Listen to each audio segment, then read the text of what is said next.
오늘 디모데후서 성경은 사도 바울의 유서라고 할 수가 있어요. 바울 사도가 마지막을 편하게 마치는 게 아니라 감옥에서 죽임을 당합니다. 근데 감옥에서 생각할 때에 가장 간절한 소망이 있는데, 그는 교회가 바르게 서는 거고, 교회를 온전히 세우려면 교회를 지키는 목사가 서야 되니까 오늘 편지를 그 목회자를 향해 쓰고 있는 거예요. 여기 보면 본인이 죽음을 불행하거나 억울하고 일도 그렇잖아요. 죽임을 당하고 처참하게 무너지는데 사실은 매우 기쁨으로 기다리고 있어요.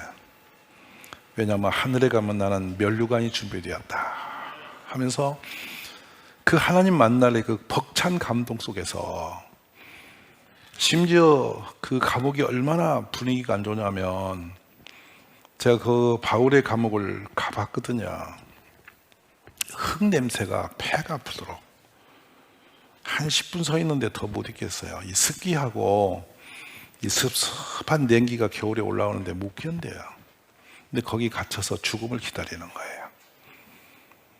근데 그는 정처 없이 붙잡혀 와서 본인이 그렇게 즐기던 말씀도 없고 한 벌 위도 그것도 가꾸지 못했어요. 그거를 보내달라고 하는 편지를 마지막 당부로 남겨요.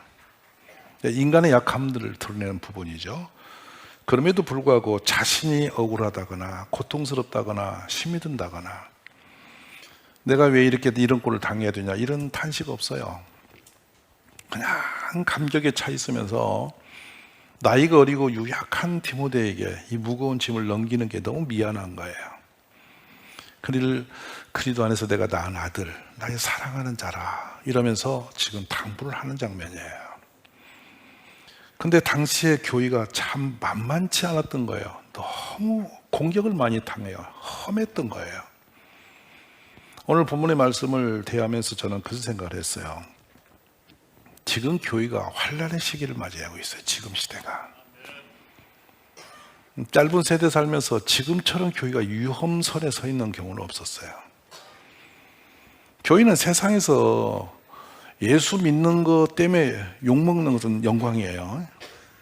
근데 뭔가 길을 잃어서 욕먹는 것은 부끄러운 일이잖아요. 그러나 어쨌든 그 엄청난 고난 가운데서 디모데가 약한 사람으로서, 체력도 약하고 나이도 어리고 사람들이 이렇게 유약하니까 자꾸 이렇게 사람을 야치 보이고, 그래서 환란 있는 교회에 보내면 그 일을 수행을 못하고 쫓겨오는 그런 상황이었거든요.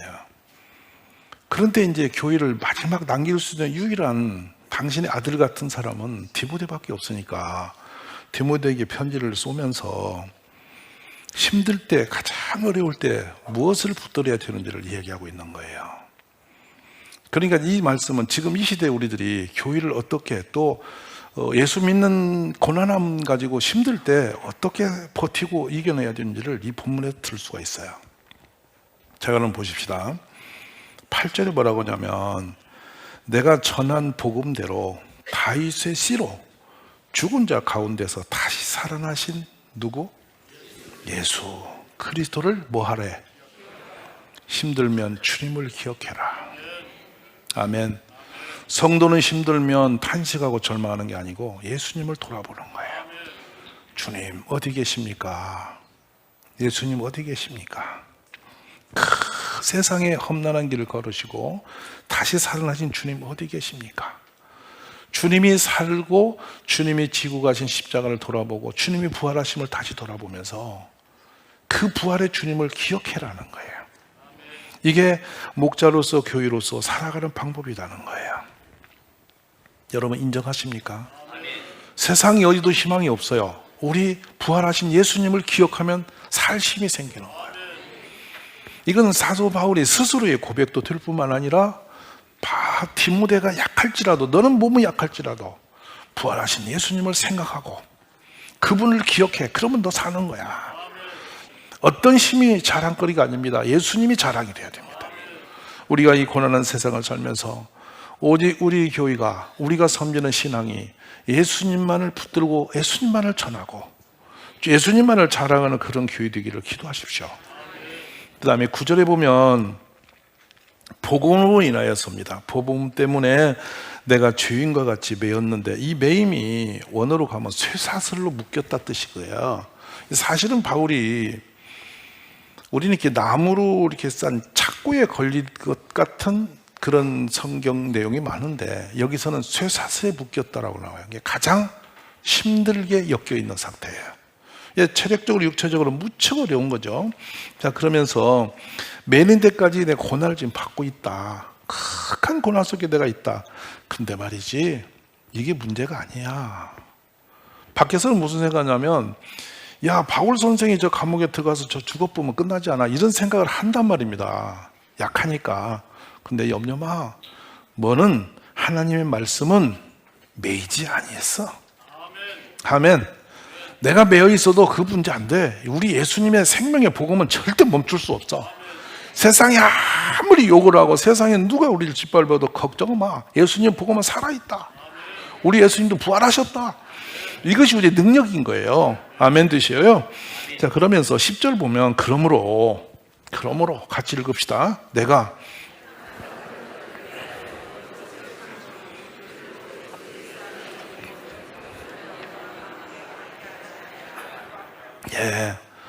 내가 여기서 어떤 시련이 와도 참을 힘이 있는 것이 한 가지 있어. 그건 뭐냐면, 내가 죽고 사는 문제가 아니고 나 때문에 전도되는 거 있어.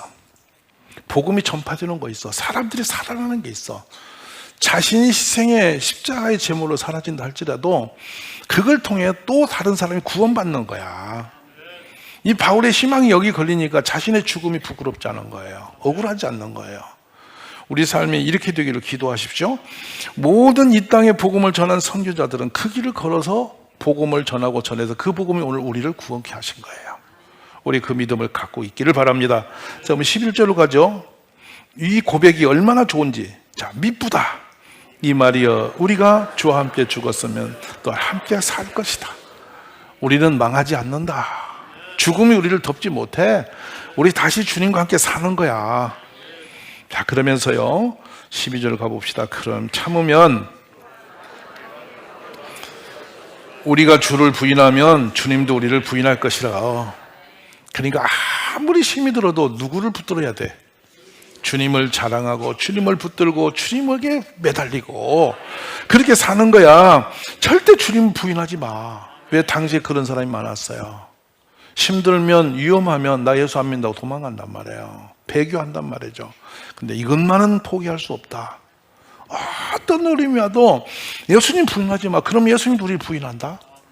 이거는 우리 예수님이 직접 하셨던 말씀을 그대로 가져왔죠. 13절로 가봅니다. 우리는 미쁨이 없을지라도 주님은 항상 미쁘시니 자기를 부인하실 수 없으시리라. 이게 미쁘시다는 가장 좋으신 분이란 뜻이에요. 우리 주님은 항상 좋으신 분이야. 아무리 예수님 때문에 고난을 당하고 힘들어도 주님은 좋으신 분이다. 변함이 없다. 그 좋으신 주님은 변함이 없어. 그러니까 우리가 고난당하면 변함없는 주님이 나를 알고 계신다는 뜻이잖아요. 맞습니까? 오늘날 우리의 이 나라의 모든 문제 주님은 아세요. 그리고 우리가 예수님 때문에 어떤 길을 가든지 우리의 마음에 있는 중심도 아세요. 혹시라도 여러분, 야, 세상이 이 모양새인데 무슨 교회 하면서 하나님의 교회를 우습게 보는 수가 있으세요? 절대 그러지 마세요. 그건 예수님을 조롱하는 것이 되는 거예요. 자, 그러면 이 고난의 의미를 첫 번째 짚어볼 필요가 있어요. 아마 우리 삶 가운데 지금 현재에 여러분들이 다양한 어려움 속에 있을 거예요. 이런 시험 저런 문제를 가지고 힘들고 때로는 포기하고 싶은 생각이 많을 거예요. 저 역시도 길이 없이 답답한 때에 참 은혜 받았고 억울하고 나중에 판을 바꾸려고 몸부림했던 한 말씀이 있거든요. 그 말씀이 뭐냐면 베드로전서 2장 20절이에요. 한번 자세히 읽어봅시다. 죄가 있어서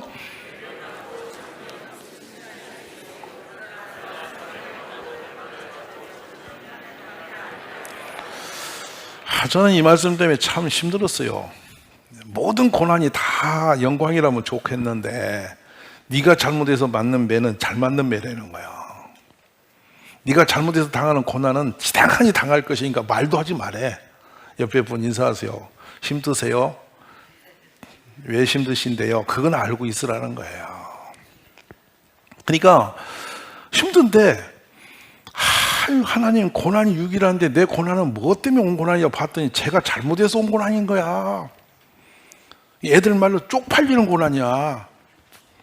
입도 못 들어. 그건 왜냐하면 그건 지가 잘못해서 어그러진 고난이니까. 근데 진짜 좋은 고난이 있는 거야. 옆에 보니까 뭐냐면 선을 행하는 게 뭔지 아세요? 좋은 일. 가장 좋은 일이 뭐예요? 예수님 자랑하다 만나는 고난이에요. 교회 섬기다가 성도 섬기다가 누구 구원시키려고 전도하다가 당하는 고난이 있다고요. 이 고난은 엄청 자랑스러운 거예요. 아멘. 그러니까 세상 따라서요, 뻘짓하다가 당하지 말고 복음 전하다가 고난 치자. 아멘. 그거는 영광이라 이 말이야. 우리가 세상에서 쓸데없이 돌아다니면서 욕먹지 말고 예수 전하다가 욕먹으면 자랑이 된다 이 말이에요. 그러니까 지금 교회가 뭘 위쳐야 돼요? 세상에서 욕을 먹으면 뭐 때문에 욕먹는 게 옳은 거예요? 예수 전하다가 맞는 거예요. 여러분이 부활절에 달걀 두고 이웃집 찾아가서 아저씨 예수 믿으다 욕먹으면 영광이라니까. 할렐루야. 그냥 근데 괜히 딴짓하다 욕먹으면 그건 부끄러운 거라고. 알아들으시면 아멘이야. 그러니까 이것이 얼마나 귀한지 몰라. 오늘 그래서 우리 인사를 한번 하고 갑시다. 욕을 먹으려면 제대로 먹으라고. 아멘이세요? 분별하고 당하시는 거야. 그래서 보세요. 초대교회에 얼마나 힘이 들었냐면 위협을 당해 교회가. 뿌리째 흔들려. 바울이 그대로 그 사연을 소개합니다. 디모데후서 2장에 16절 18절 보시면 가서 읽어볼까요?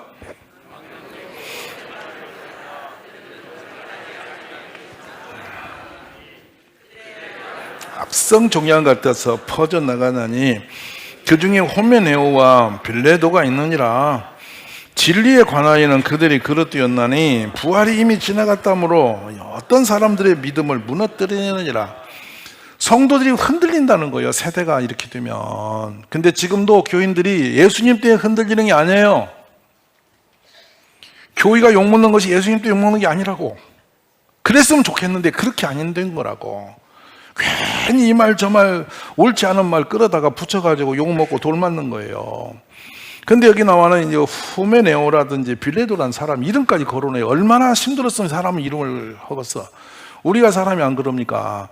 누구에게 상처를 받아도 그냥 그때 그래 이렇게 넘어가는 그 아픔이 있고요. 이름을 찍어서 말하는 경우가 있어요. 이름을 찍는 경우는 어떻다는 거야? 어떤 분이 와서 그래요. 남편 흉을 보면서 그 인간이라 하다가 그 이름을 대더라고요. 그 인간 제가 이름은 여기서 소개 못 하겠고 얼마나 한이 맺혔으면 이름을 끌어다 붙이면서 인간이 아니다고 말하겠어. 그래 참 기가 차잖아요. 그러니까 그냥 우리 집이 힘들어요. 이것은 보통 힘들어 가는 말이거든요. 근데 그 인간 그 아무개가 이렇게 나오면 심각한 거야. 거기다 집사까지 붙이면 더 무서운 거고. 이렇게 온단 말이에요. 그러니까 여기 보면은 가슴 저린 거예요. 뭐라고 했냐면 여기 후메네와 빌레도가 뭐라고 소리를 내고 다 사람들 흔들었냐면 부활이 어딨냐. 부활은 과거형이야. 앞으로 그런 일 꿈에도 없어. 헛소리 하지 마. 절대 그런 소리 믿지 마 하면서 헛된 소식을 계속 날리는 거예요. 그러니까 이 말을 듣고 성도들이 그러면 그렇지 죽으면 그만이지 무슨 부활이냐 이러고 이제 바울이 한 거 잘못다고 대드는 거예요. 그리고 교회를 떠나는 거예요. 그러니까 교회를 지키는 게 너무 어려웠다는 거예요. 이 말씀하면서 그 당시에 세상이 또 얼마나 교회를 힘들게 했는지를 디모데후서 3장에서 이야기하시거든요. 3장 1절에서 5절을 한번 읽어봅시다. 자, 시작.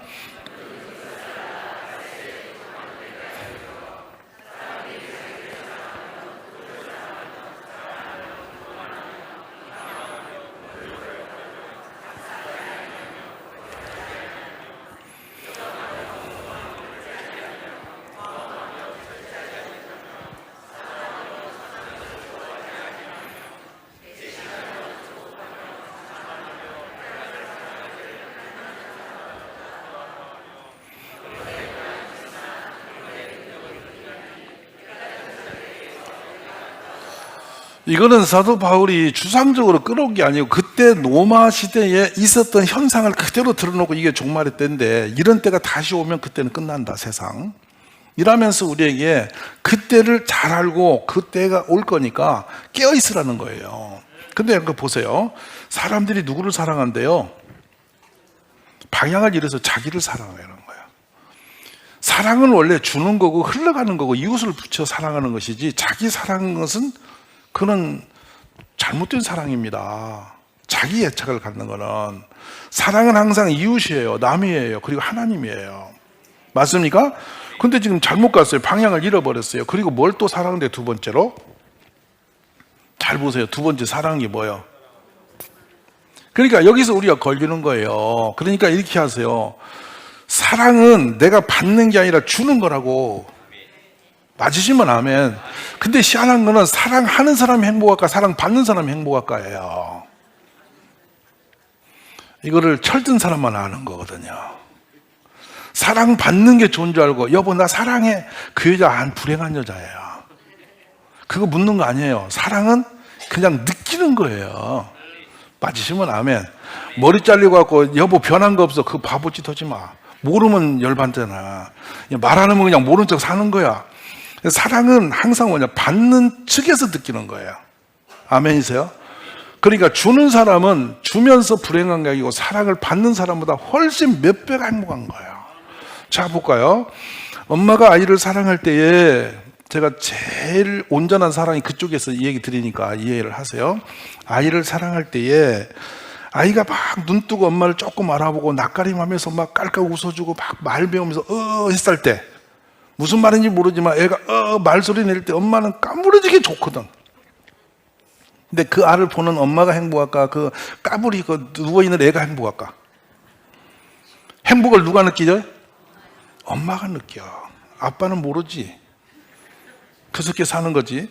이거 기가 막힌 얘기예요, 여러분. 근데 지금 세상이 뒤집어지면 자기를 지가 사랑한대. 에고이즘이에요. 무서운 형벌이에요. 그런 인간하고 같이 살면 세상이 고통스러워. 저 존대로 하거든요. 저 좋다고 술 먹고, 저 좋다고 노래 부르고, 저 좋다고 춤추고, 저 좋다고 돌아다니고, 저 좋다고 죄 짓고 이래요. 그게 에고이즘이에요. 자기 사랑하는 사람이 가는 길이에요. 이웃을 사랑하면 정리가 돼요, 세상에. 내가 이렇게 하면 얼마나 힘들까? 내가 이러면 얼마나 행복할까? 그걸 알아서 이웃이 좋게, 가족이 좋은 쪽으로 자꾸 삶의 방향을 바꾸거든요. 누가 좋아지겠어요? 사랑하는 사람이 좋아지는 거예요. 우리 사랑하는 가족 여러분, 우리는 예수님 믿는 가족입니다. 예수님을 위하여 살아가는 지혜가 있기를 간절히 원합니다. 초대교회를 보면 예수 믿는 것은 죽음이었어요. 이 죽음을 불사하고 믿었던 그 믿음의 역사가 오늘 우리에게 온 거예요. 이게 기독교의 DNA예요. 십자가가 없는 그냥 교회 와서 잘 먹고 잘 살자, 여기서 뭐 복 받자, 은혜다, 막 할렐루야, 이것이 아니라고요. 기독교는 십자가가 있다고요. 십자가 없는 영광은 없는 거예요. 근데 자꾸 교회가 잘 된다, 잘 된다만 하는 거예요. 여러분, 뭐가 잘 되는 거인데, 기독교 안에서. 우리가 이 부분을 깊이 새겨야 할 것은 히브리서 11장을 한번 가보죠. 또 어떤 사람들은 조롱과 채찍일 뿐 아니라 결박과 옥에 갇히는 시련도 받았고, 돌로 치는 것과 톱으로 켜는 것과 시험과 칼로 죽임을 당하고, 양과 염소의 가죽을 입고 유리하여 궁핍과 환난과 학대를 받았으니 이런 사람은 세상에 감당하지 못하느니라. 광야와 산과 동굴과 토굴에 유리하였느니라. 이 사람들은 다 믿음으로 말미암아 증거를 받았으니 약속된 것을 받지 못하였으니 이는 하나님이 우리를 위하여 더 좋은 것을 예비하였은즉 우리가 아니면 그들로 온전함을 이루지 못하게 하려 하심이라. 바울은 그렇습니다. 유대인들에게 당한 고난을 이렇게 소개하고 있어요. 그들이 그리도 일꾼이냐 정신없는 말을 하거니와 나는 더욱 그러하다. 내가 소굴을 넘치도록 하고 옥에 갇히기도 더 많이 하고 때도 매도 수없이 맞고 여러 번 죽을 뻔했다. 유대인들에게 40에 하나 감한 매를 5번 맞고 3번 태장으로 맞고 1번 돌로 맞고 3번 파선하고 일주야를 깊은 바다에 살았다. 끝없이 수고하고 애쓰고 여러 번 자지 못하고 추리며 목마르고 여러 번 굶지 못하고 춥고 헐벗었다. 그러나 내가 날마다 내 속에 눌리는 일이 있는데 모든 교회를 위하여 염려하는 것이다. 제가 이 교회를, 여러분이 와 계신 이 교회가 어떻게 되는지 모르실 거예요. 여러분 한 분 한 분 문 두드리고 100번 200번 찾아가서 어떤 사람 8년 만에 온 분도 계세요. 제 눈앞에 있는 교회 지금 8년 만에 오신 분도 여기 앉아 계세요. 8년간 집에 가서 문을 두드리고 딴 동네 이사 갔어요. 또 어느 날 전도하다 보니 거기 또 만나는 거예요. 나중에 그분이 못 살겠대. 너무 힘들어. 왜 이렇게 따라다니니? 못 살겠다면 차라리 나오는 게 사는 길 아니냐고. 이래서 데리고 나오는데 보세요. 주일을 합니까? 예배를 합니까? 수요일을 합니까? 새벽을 합니까? 금요일을 합니까? 헌금을 합니까? 봉사를 합니까? 아무것도 몰라요. 근데 제가 기가 막힌 일은 지금 암수세 오늘 못 나오신 집사님이 아주 과학적인 분이세요. 용광로의 쇠놓기는 전문가신데 그분은 그 평생 계산적으로 3분 안에 이렇게 쇠를 녹이는 과학적인 분. 교회 제 설교를 듣고 나가면 제 어깨를 툭 치면서 오늘 설법 괜찮으시오. 설법은 원래 스님한테 하는 거예요. 근데 인사를 또 이렇게 하고 가는 거예요. 와, 저도 같이 해야 돼요. 왜 안 하면 또 문화적인 충돌이 오니까. 아이고, 예, 안녕하십니까, 성도님. 어느 날 와갖고 저한테 논리적이지 않게 설교를 했다고. 그게 뭐냐면, 어떻게 처녀가 얘기 나느냐고, 그런 말을 왜 사기치냐고 저한테 덤비들어요. 그분이 어느 날 시험 들었어요. 거짓말을 목사가 한다고. 성경 들으니까 다 거짓말이냐. 그래서 거짓말 하는 데를 왜 가냐고 안 나오다가 3년 만에 집에서 이 수면 장애가 왔는데 2달, 3달이 가도 잠을 못 자. 눈이 토끼 눈이 피가 다 터져가지고 죽을 지경인데 약을 먹어도 자다 깨고 자다 깨고 이거 그래서 별짓을 다 해도 안 되는데 혹시 그 산골에 교회를 가볼까? 이 생각이 그때 들더라는 거야. 그리고 와서 기도를 받았어요. 그게 난생 참으로 그분이 기도받는 거예요. 근데 놀라운 일이 벌어졌죠. 그날 가서 주무셨다는 거예요. 잠이 오는 것 때문에 예수님을 믿은 거야. 그리고 교회를 새벽 기도까지 빠지지 않고 오셔서 여기 정원수를 다 차르면서 늘 콧노래를 부르고 다니고 1년 동안 제가 부른 찬송 곡을 가을에 싹 정리를 해서 금년에 부른 찬송을 이거 불렀다고 갖다 저한테 알려주는 분이에요.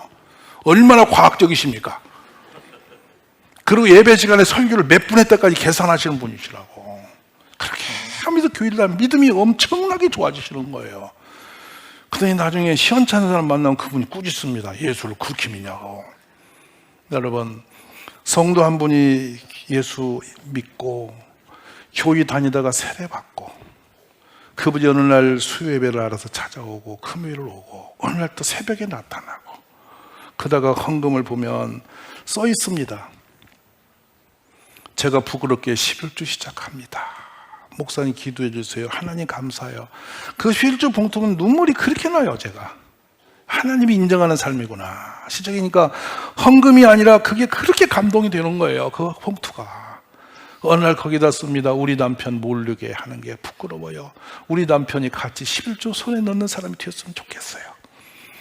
그래 어느 날 남편이 교회에 옵니다. 그래서 남편이 헌금 봉투 넣는 것을 제 앞에 또 보여줘요. 얼마나 감동인지 몰라요. 성도님 한 분 한 분이 이렇게 교회로 들어오실 때 우리 하늘에서는 천국의 잔치가 열려요. 이게 교회예요. 얼마나 소중하세요, 여러분 한 분이. 이 소중한 영혼의 가치를 아는 것이 교회란 말이에요. 그 예수님 오죽하면 당신을 어떻게 하는 게 아니라 서로 사랑하라. 귀하다. 하신 거예요. 오늘 여러분 시대가 아무리 험할지라도 우리는 변함없는 예수님만 바라봐야 돼요. 예수님만 기억하세요. 그래야만 어떤 시련도 고난도 다 지나가는 거예요. 네, 주님 만날 날이 가장 복된 날임을 믿습니다.